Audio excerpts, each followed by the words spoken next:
ప్రకృతిని మాయయని ఎందురు, అది శరీర సుఖ దుఃఖాదులను తెలియజేయు. క్షేత్రజ్ఞుడు ఆ సుఖ దుఃఖములను అనుభవించుతుండును.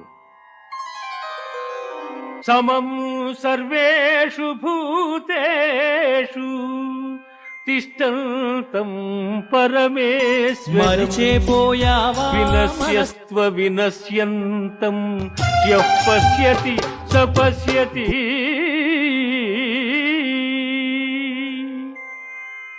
శరీరము నశించినను తాను నశింపక ఎవడు సమస్త భూతములందున్న పరమేశ్వరును చూచును వాడే ఎరిగినవాడు.